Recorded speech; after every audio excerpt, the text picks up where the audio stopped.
Hey friends and family, we are in patch 13.15 now. Let's go over all the changes. We're going to go through the highlights first and then go through what I think about what's going to happen to the game. So first things first, we got buffs to Deadeye, Technogenius, Void, Rogue, Zon, 5 different augments, Slayer, Cassiopeia, Kale, Samira, Poppy, Swain, Teemo, Garen, Jace, Rek'Sai, Azir, Kai'Sa, and Gwen. After that, they're going to be nerfing Malzahar, Kassadin, Akshan, Set, Sion, Ahri, and then 9 augments, including some of the legend augments and Ravenous Hunter Warwick. We're going to be adjusting Noxus, Soraka, Ryze, Urgot, and 7 augments, and then we're also reworking Piltover. That's probably the one I'm excited about the most. Let's get into the changes, Soul Brawl and the Chonk Dome. It's going to only last until August 15th, so if you want to play it, definitely do it now. Onto the system changes, PvE, Loot Orb. So they're going to be lowering the average number of items given at Raptors and distributed the items to Krugs and Wolves. So on average, expect to see 1 more of your components at Krugs or Wolves instead of at Raptors. Pretty good change there because sometimes you get stuck with something that you don't like at the very end of the game. And you need to do a big transition on stage 5-1. And sometimes having that extra component, as they say here, is a little bit too much to think about sometimes. It really depends on what comp you're playing. Region portals. So they're removing Lavender Sea. That one is the one that gives like a buff to one of your units on a random square. I actually didn't really like that one that much. It was kind of cool at first, but then it got a little too hectic. Sometimes I just want to play TFT. I don't want to have to move my board every single round, even if it is optimal. New, the Hall of the Nine has been added, and at the start of each stage, everyone gets the same loot from a highly varied pool. In Hyperroll, the loot comes every other stage. Okay, so this one seems pretty fair. It seems a little boring. I don't really know why they added this, to be honest with you. And I think if they just didn't add this at all, just removed Lavender Sea, it would have probably been fine. Shifting Sands is shifting to grant all players Pandora's Bench, which means that the actual Pandora's Bench augment won't be available on this portal. Shifting Sands was a little weird because it led to a lot of Zephyrs and a lot of Shrouds to Stillnesses. Not my type of playstyle, but some people like it, but I'm glad that they're removing it. Pandora's Bench should be interesting, but I feel like, oh man, we're going to see a lot of 3 stars on that map, I would kind of guess. Petricite Forest has been renamed Aaron Mount. Okay, I don't know what that is, but I guess it's unchanged, so nothing too much to worry about there. Onto the large changes. Large, like my love for the T-Hex. All right, couple of changes here, quite a bit. Bastion, Armor, and MR is going to be buffed at lower levels. So 2 and 4 Bastion going to be a little bit stronger. Noxus stat increase per stack is going to be reduced from 10% to 5%. Noxus maximum stat increase 70% to 35%, just to keep the ratio up. But then they are going to be buffing 3, 6, and 9 stats. So overall, this is like pretty sizable nerf, I would say, because yeah, it's like you're less reliant on the stacks now, but like the overall power level seems a lot lower. For example, 1 10% stat buff, which is like 2 stacks, if you like consider the changes, it's pretty much the difference between the HP and AP and AD stats over here. It's like a little bit less because it's 330 HP, 33% AP and AD, assuming I'm doing the math correctly. But the overall like late game power, because the whole point of playing Noxus was to like win streak early and then get a lot of stacks. Like I think it is like quote unquote healthier, however you want to define that. But overall, it is a nerf, so keep that in mind as we are playing on the next patch. Rogue bleed health percentage is going to be increased from 40% to 50%. They buffed this before, they're buffing it again now. I wonder when enough is enough, and Rogue it's either going to like turn into like the best thing ever or just keep being unplayed. Rogue jump logic adjusted to be more consistent to move to the correct target. Oh, that change might be a lot better. They talk about it here because that Rogue thing, super inconsistent, I found. So even with our substantial Rogue buffs in 13.14, Rogue struggles to seal the deal after diving into the backline like a seal into the lap of a polar bear. We're both increasing their bleed damage and targeting after diving to prevent further Arctic simile use. Okay. Is it enough? I have to see how the jump logic actually plays out to actually see what the difference is, so to speak. Piltover, you will now gain both T-Hex power and loot when you win. The T-Hex's power has been brought down significantly to compensate. At lower loss streaks, the majority of the trade's power will be in the loot. At higher loss streaks, the T-Hex power will be increased more so. Okay, that makes a lot of sense. That's kind of cool. So you could keep kind of like lose streaking as it goes on. You don't get like too powerful of a T-Hex that kind of wins you the round. The T-Hex can no longer be sold for loot. The T-Hex no longer starts with 1 charge.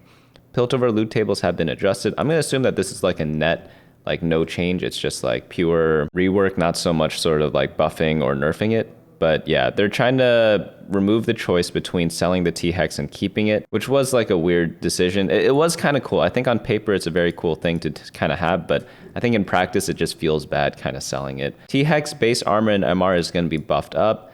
Armor and MR per power is going to be lowered a bit, and then T-Hex health per power going to be lowered a bit as well, kind of just to adjust with everything else. And then T-Hex 20 power, 2-star, and Hex Tech Breath unlocked. T-Hex 40 power is going to be 3-star, and then 80 power going to be 4-star. The T-Hex levels are purely visual indicators, so you can estimate the strength. Stats are based on the T-Hex's current power. T-Hex charges item now displays estimated loot value on victory, and then items no longer display estimated loot value when the T-Hex is sold because it can no longer be sold. Piltover 6, average loot value has been increased. Slayer amp threshold is going to be increased from 60% to 66. Techno Genius Goldenator Execute turret threshold going to be buffed up by 2%. That's actually a pretty big change because there's always... I feel like Goldenator is only supposed to be good if you take it early because gold is more important in the early game than it is in the late game. So I don't think Goldenator will ever be like the best late game options for your Heimerdinger turrets. However, I think that in the early game, I wanted to have a space. You know, if you get like an early Heimerdinger on stage 3, let's say you level up to level 7 on stage 3-5, then the next turn, you're just a natural, like a Heimerdinger. It's a low chance, but it does happen in some games. I feel like the Goldenator option should be the best one there, but if people aren't taking it, then it's probably an issue, right? You probably need to make it a little stronger. Void Rift Herald starting mana is going to get a small buff of 20 mana. Base health buffed a little bit. Herald stage 3 health multiplier is going to be reduced a bit, and then stage 5 going to be increase, and then stage 6 and beyond increase as well. So they're weakening the Rift Herald in the early parts of the game, but strengthening it later on. I guess this isn't really making it weaker since it got buffed in like the flat stats, but I guess like early game approximately the same, and then later on going to be a little bit stronger. Void Baron base health increase, and then the Hex multiplier being increased on stage 4 and 6. Pretty big Void buff. I didn't think Void was that weak. You just need the Void +1. So if you have the Void +1, it's going to be even better now, which is kind of scary because I thought it was already good before. But without the Void +1, like maybe now you could kind of play Void if you get a free game of it. Maybe that's what they're trying to address there. Zon, your first Zon mod will always be an offensive mod. Ooh, that's a very nice change because Zons, it's like, whenever you get the defensive ones, you're just like, I guess I'm not playing ZERI this game. With 2 Zon, you have to fit in 4. Your second mod will always be a hybrid mod or a defensive mod. Okay, and you can't get double hybrid. Okay, that's good. They're making it more consistent so you can kind of like guess which one it is. Zon mods can now be removed by benching the modded units. Ooh, I don't like that part at all. I kind of like the committing part. I felt like that was kind of like the new thing that they added to the game, but it's a little not very beginner friendly, I would say, so I guess that's why they're removing it. I don't really agree with it, but I could see why they do it. Units tier 1, Cassiopeia Twin Fang cast time reduced, so it should be noticeable when at high attack speeds from things like Shurima's Ascension, or if for some reason you're playing attack speed Cassiopeia. I do not recommend that. That's not going to be on my meta snapshot at bunnymuffins.lol/meta, which is updated every single Friday that shows the best comps. We will not be doing an attack speed Cassiopeia build there. So I don't know where people are getting that idea from, but yeah. It would be buffed though. Cassiopeia's target dies as Twin Fangs is about to fire. She will retarget to the nearest enemy. Okay, that's a good change. I've seen this happen a bunch. It's probably like the only bad targeting in the set right now, and it's a very rare occurrence. It doesn't even happen all the time. Kale AD 25 to 30. Malzahar bug fix. Malzahar will now consistently pick the best angle to cast. That's a really big buff. Malzahar can now only hit up to 2 units with Call of the Void, down from 3 units. I was about to say they better like... this is a pretty big buff, but then they like nerfed it right back. So it's just overall more consistent now. And then Call of the Void damage is being reduced a little bit. They're saying it's actually a small nerf, and it's to compensate for buffs to Swain. But yeah, overall it's probably like not that much different. Samira Flare cast time reduced. Samira Flare is now targeted and can no longer be blocked by other units. Poppy's Steadfast Hammer Shield is going to be increased, so they're really liking Bastion a bunch. Now onto tier 2. Galio, Shield of the Duran damage reduction is going to be buffed at 3-star. Hopefully that should help out the Winds of War Galio. I felt it's like been a little bit weak. Cast-in Force Pulse damage is going to be reduced a little bit.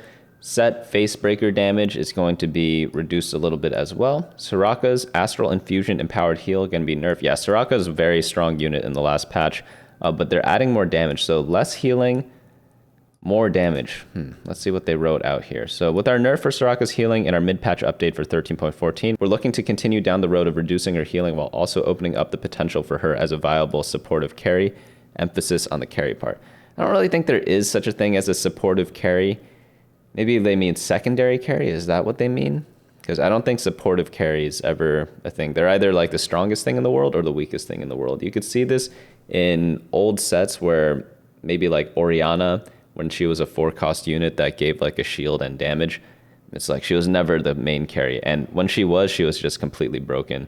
I think there was like one patch where she was like really good or something like that. But I think for the most part, you didn't really itemize her because you can't have a support champion out damaging a damage champion because that just wouldn't really work, right? But pretty much in the history of TFT, all the supportive carries, they're either too OP or like you just don't itemize them. It's not that they're bad, you just didn't itemize them.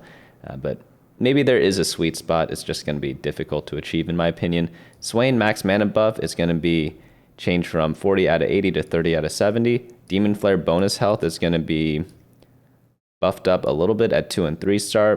Damage per tick is going to be buffed up at all levels. Talia's starting mana nerf is going to be reduced by 20 mana. And then Teemo Noxus trap damage going to be increased across the board. Maybe we see some Teemo rerolls. Teemo multicasted Noxus trap mushrooms now prefer to bounce to targets behind the original target. The targeting is probably pretty good as well. But I do wonder why Swain needed buffs. He's kind of like Taric. They don't really talk about Swain here, but Taric was already good before they buffed him, and then he became super broken. But granted, they gave like huge buffs to Taric. These are just like okay buffs for Swain. Like buffs are always good, but like they're not like disgusting buffs like they gave Taric. But like Swain was like one of the tankiest 2-cost units in my opinion. And yeah, they're buffing him. Maybe because it's like the comps he fits in, he's like the only option. But yeah, like I don't think Swain needed buffs. He's really powerful. Units tier 3, Akshan damage reduced by 5. Yep, fair enough. Is that enough? Even though it is by a thin margin, Akshan still reigns as the strongest 3-cost. We're trimming down on his AD in hopes that he can still be a viable carry, but maybe you'll want to use your AD items on your Aphelios instead. Okay, so they don't want to kill the comp. I don't think it's enough, though. Maybe it is enough. Maybe it is enough. Because if you build Deathblade on him, like it's a percentage scaling, so if the base amount is lower, then the percentage is lower. Akshan was so powerful, though. That's the issue. Yeah, I don't know. I think I could still play Akshan.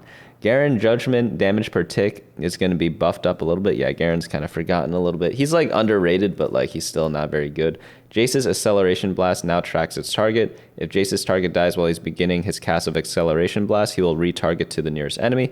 Rek'Sai Ferocious Bite damage AD ratio is going to be increased at 1 and 2 star. And Rek'Sai will now always heal if she dives or if her target dies. Rek'Sai now takes damage amp and critical strikes when deciding whether she will dive through her target.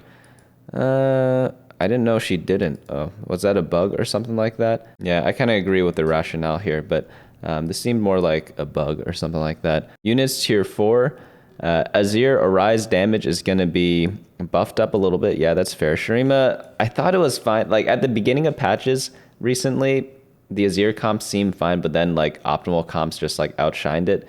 So yeah, slight buff are deserved. Kai'Sa, yeah, definitely needed a buff as well. Like 140 mana is so much. You pretty much really needed some sort of mana regen item on her to make her work. It was just kind of annoying. Urgot lockout time between Disdain passive procs have been reduced. Urgot max mana nerf is being changed from 30 out of 90 to 40 out of 100. Urgot Disdain AD ratio is going to be reduced a bit, and then Disdain damage is going to be reduced a bit as well.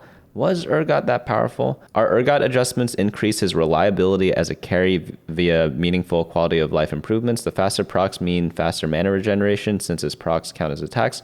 Oh, okay. That makes sense. So overall, I'm guessing this is like a net no change. So it's just because of the lockout time. Gwen now prefers to hit multiple targets with snip when possible. Okay, very nice. That should be a very powerful Gwen buff. I think Gwen's already pretty solid, but yeah, this makes it like cooler to play, you know? I definitely agree with that. Units tier 5, Ahri Essence Thief damage is going to be nerfed a little bit. Thank God, because that was really annoying. Bandle City Rise starting mana nerf. Bandle City Rise cast time is being reduced as well. Bandle City Rise bench selection is now from random unit to most expensive unit. So they're pretty much just buffing and nerfing all the Rise variations, and they're going to be making stuff more user-friendly. I'm going to go through this kind of quickly, just kind of eyeball this, just to see if anything wild kind of stands out. Freljord Rise at 3-star now summons a much larger storm. Ionia Rise cast time is being reduced. Okay, so a lot of cast times are being reduced, so that should be much nicer to see, at least visually.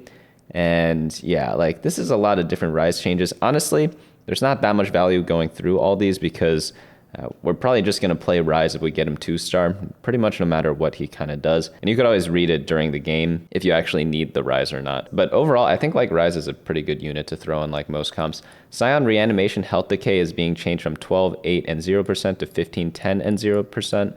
So he's going to decay a lot faster. So this is definitely a Scion nerf. And yeah, Scion was one of the best legendaries in the game, if not the best legendary, in terms of like tankiness at least. Obviously, like Ahri is better for damage than Scion. Doesn't really take a genius to figure that out. It's just like Michael Jordan is a better basketball player than he is a baseball player. But Scion was definitely OP at tanking. Legend Augments Lee Sin on a roll has been replaced with Bronze Ticket. Okay, that's fair. Pumping up 3 base attack speed is going to be changed from 10% to 12%. It pays to learn XP and gold being nerfed a little bit. It pays to learn XP and gold 3 being nerfed a bit. So those are the ASO ones. Seeing double gold is being changed from 1 to 2 and 8 to 10 and 3 to 4. Ah, man, seeing double, I really don't like this augment at all, but I guess it's going to stay in the game. Small Forge, 6 to 4 gold. Medium Forge, 10 to 7 gold. Yeah, the Ornn ones were pretty solid. They weren't like OP by any means, but like for a legend augment, they should definitely be weaker. Other augments that they're changing is going to be on a roll now additionally grants 2 gold. Risky moves, 35 gold to 30. Yeah, this was an OP augment for sure. Medium end shopping has been disabled. Yeah, that was OP. It depends if like Fast 9 is good or not, but if it is, then it saves you like 80 gold or 84 gold from reaching level 9. You just stay level 8. Cut above gold drop chance is being changed from 40% to 33%. Build different health is being buffed. Dedication of units traits required is being changed from 5 to 4. That's a very big buff. Okay, dedication sounds really good now. Really, really good. Multicaster heart removed. Parting gifts now always prefers to pass a completed item instead of components. Perfected repetition now also stacks on multicaster's repeated cast. I did not know it didn't do that, but yeah, changing the AP per stack from 10 to 5.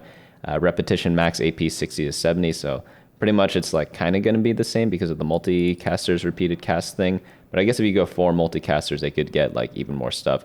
Ravenous Hunter stacking bonus cap 50 to 40 still should be good. The boss sit-up health threshold is going to be changed from 40 to 60. Health restored per sit-up 15% to 10%. And then AS and AP per sit-up is going to be changed from 35% to 40%. Overall, like they said it's a buff. It does seem like it is a buff. And yeah, the boss set, it was like pretty average before. So I think now it should be like slightly above average, right? Three's Company now only counts unique champions. 2 Healthy now only counts unique champions as well. So maybe, yeah, the Talia build definitely got hit a bit. I wonder why they're nerfing Talia and then nerfing this as well. They're also lowering the health. Wow, that's a very big nerf to this 2 Healthy comp. Okay, I'm just not going to take it anymore for the Talia reroll. Spectral supplies temporarily disabled. Do they say why? They do not, but that's okay. Stable evolution base bonus health is going to be changed from 70 to 60. Stable evolution bonus AD and AP being reduced as well. Yeah, it's weird. I saw some tier lists for some of the augments, and some people rated this augment as bad, and I was like, no, it's pretty good. But they nerfed it, so that means it was good.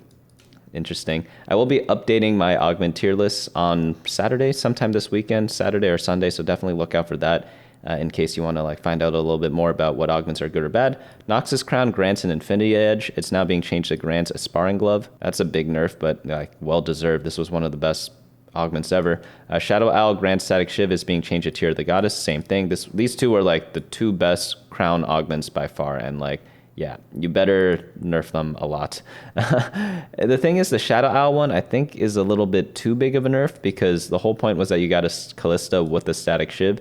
Maybe they could have changed this one to like a different item, but this one definitely needed to be a Sparring Gloves because Noxus was so snowbally. Challenger Crown granting a Rapid Fire Cannon now grants a Hand of Justice. Okay, that seems really good. Demacia Crown grants Gargoyle Stoneplate and now grants a Gwynsu's Rage Blade. Who can use that in the Demacia comp? Garen can use it. Kale could use it.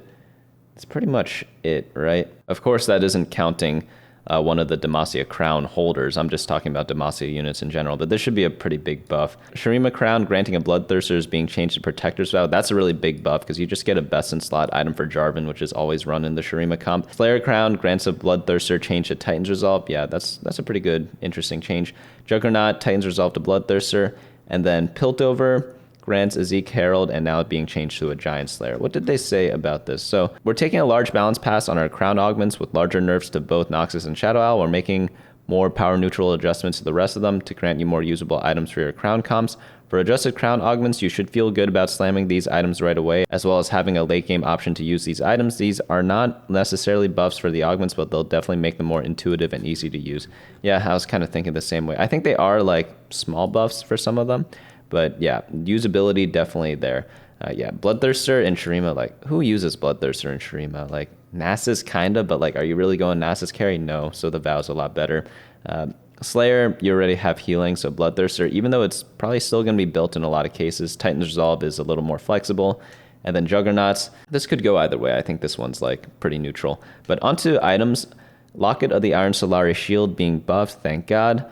Morellonomicon now applies on any damage from abilities instead of only magic or true damage from abilities. That's a very fair buff because a lot of times you have only AD comps and then you just get a random item from like one of your augments or you reforge something and then you're like, hey, I can't use this item because all my people either do not use AoE damage or their attack damage.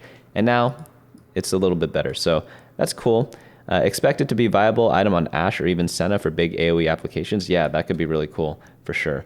Ornn, Forge, and Shimmer Scale items. All right, so they're just going to be balancing these like across the board, I'm guessing. So Determined Investor, gold granted, 10 to 5. Diamond Hands, health nerfed. Mogul's Mail, Shimmer Scale, base health per stack is going to be 8 to 6. Goldmancer's Staff, 20% AP to 25%. Draven, 10% to 15%. Needlessly Big Gem, health is being buffed from 500 to 600. And then for the Ornn items, these are more important than the Shimmer Scale items because like, you could just always get an Ornn item by picking Ornn. Sniper's Focus damage is being buffed. Yeah, it was good. Not good. It was like okay, but it definitely was on the lower end of the Ornn items, believe it or not. So yeah, buffing it is fine.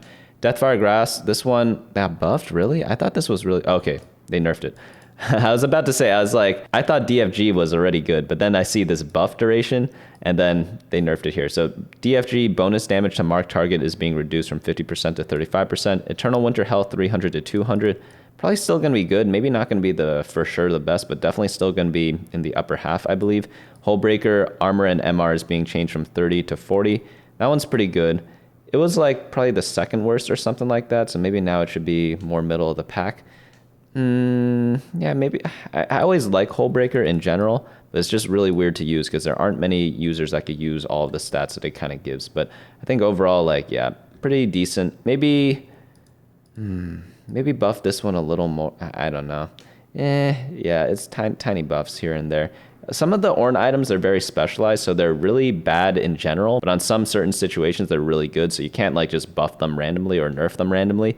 So I'm glad that they kind of like holding back a little bit. But I think as a whole, all Ornn items should be nerfed because I think Ornn Legend is just way too strong right now. And until they do that, it's just going to keep being strong. So it's like here, it's like overall, it's like they made some of the weak ones stronger and they made some of the strong ones weaker.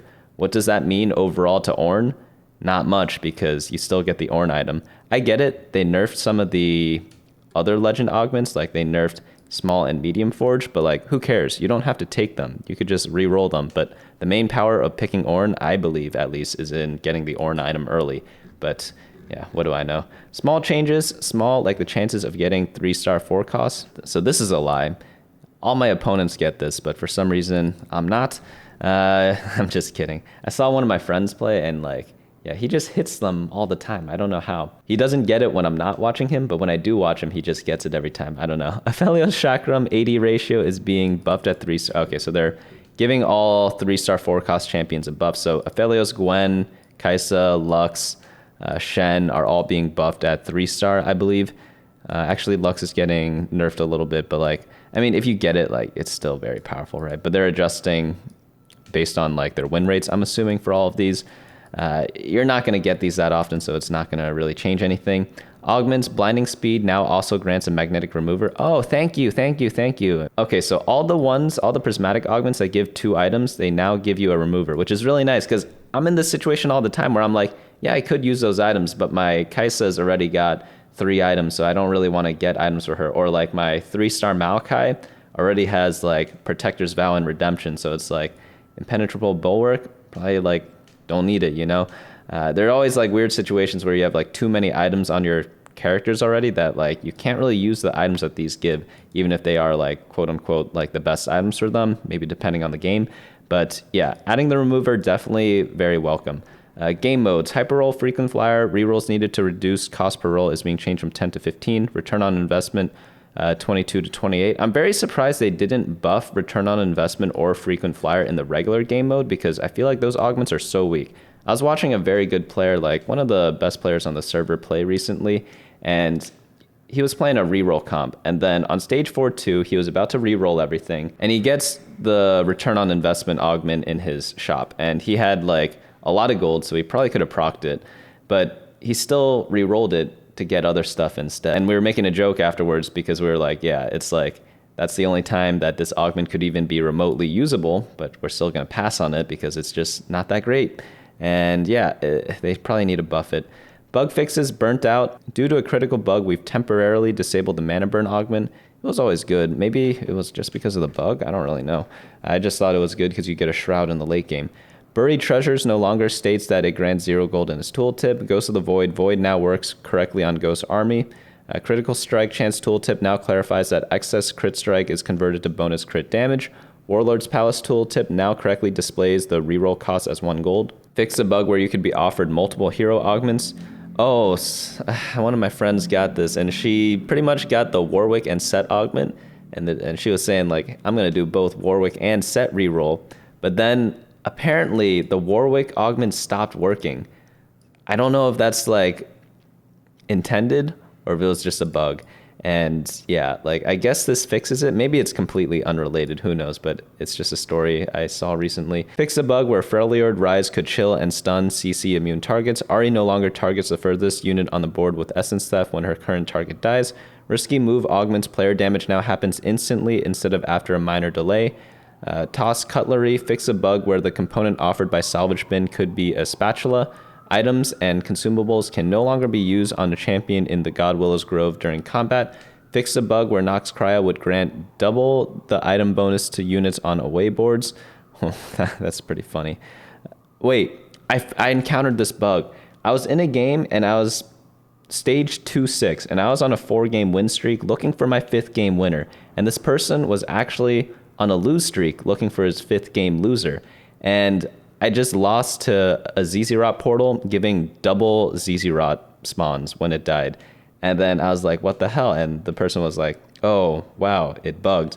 I was like, yeah, it is a bug. And of course it would only happen against me. But he was like, but I wanted to lose. And it was just a pretty funny situation because we both wanted the opposite outcome and it all occurred because of this bug. Not the final spark. Fix a bug where placing a mana item on Lux while she was casting could reset her cast. Darken can no longer fail to grant its buff to an ally if the ally dies while the blade is traveling. Frequent Flicker. Frequent Flyer no longer causes the shop roll cost to flicker. 2 Blessed. Units will no longer proc the Stellacorn's Blessing Augments effect if they attempt to heal while at full health. Where does a soul go? The Thresh's Sanctum Region Portal will now grant its loot orbs to the correct location, whether the player is home or away. Top left corner of the board. Yeah, sometimes I just lose my loot because it's just like, or I lose an interest because the loot's on the ground but it like disappears if I'm on an away board. So yeah, that would be nice if it just like always gave me the loot right away. Glass Industries Region Portal will no longer spawn an away player's coins on their home board. Where the Forge, the What the Forge augment no longer grants its own items to a player's home board if they're fighting on another player's board. Fix how neighboring players to the Tournaments of Souls Arena will see spillover VFX when the Tournament of Souls Arena transformed. And that's going to be it for the patch. So overall, Akshan's going to be the main talking point, right? Because Akshan kind of dominated the last patch. Still going to be fine. I think Akshan's pretty good. I'm glad they didn't completely overkill it. What we should be scared of, actually, might be the ZERI builds. Because the change to Zon, let's see where it is, where the first Zon mod will always be offensive, is really, really, really, really interesting because now you always get a good one for ZERI. So I think ZERI got a huge buff from that, and I'm going to be very wary of ZERI in this upcoming patch. This patch comes out on Wednesday, the August 2nd, at least in people's like home country's time or whatever. But yeah, Akshan, I'm glad they didn't kill it. Still going to be good. Cassiopeia, I don't think Cassiopeia reroll is going to be a thing. I'm rooting for it though. I hope it is a thing, but I just don't see it happening. Swain's buff, definitely undeserved. Probably going to be a Sork patch, honestly, because like Swain and Tarek, it just gives so much frontline to your Sork comp. Going to be very, very powerful. And like dedication helps it too. I know I'm just seeing the picture of it, so it kind of reminds me of it. But like, yeah, Sorks with a +1, extremely good. Sorks without a +1, still okay. Contrary to Void, which is like very reliant on the +1. But they're kind of trying to fix that. So Void with +1 going to be like S++ tier, I bet. And Void without it probably going to be like B+ to A- now. So instead of B+, it's probably now an A- comp. Azir, I hope is good. Azir is probably one of my favorite comps. I just like Azir. He just looks really cool and his effect is kind of cool. So I hope like any sort of Shurima build is going to be viable, whether it's going to be vertical Shurima or if it's going to be like the Azir Lux build. I'm hoping that they're going to be in the game still. Noxus definitely got nerfed, so that's probably going to be like B tier now. At highest, maybe like A-. There is a chance that the earlier stats helped the comp a lot to get like all their stats really quickly, but I think the real power ended up being that like the overall stats you get with 7 stacks was like so much that it kind of overpowered everything. So I think like having a lower cap definitely makes the comp a little bit weaker, because at least for me, I always thought of Noxus as kind of like a 1st or 8th comp. Speaking of 1st or 8th, the level 9 power level, I never thought it was strong, and like it's funny, all the good players I talked to say that fast 9ing was horrible and it was only working if you got lucky, but then all the bad players were telling me that it was good. So that's just something you kind of just, I mean, who do you listen to? The 100 players who aren't as good as the very best players that say that it's good, or the really good players who say that it's not good? They did end up nerfing it because, yeah, it's pretty oppressive when it's shown in the right scenarios, but you can't just go for it every game, right? But I guess this nerf is pretty big, so it's going to make it even weaker. But yeah, I think ZERI and Sork's probably going to be the good units on this patch, or the good comps on this patch. I'm hoping Azir slides in, but we'll kind of have to find out for that. Piltover change, pretty interesting too. I think that definitely helps out ZERI as well because it's a little easier to play. But let me know your thoughts down in the comments below. What changes did you like? What changes did you not like? What are going to be your favorite comps in this next patch? Someone in my Discord, one of my moderators, was telling me that like, oh, I'm really excited for Cassiopeia. So maybe that comes true as well. But we'll be updating the meta snapshot on Friday. We'll also be coming out with the augment guide sometime over the weekend. So I hope to see you all in those videos.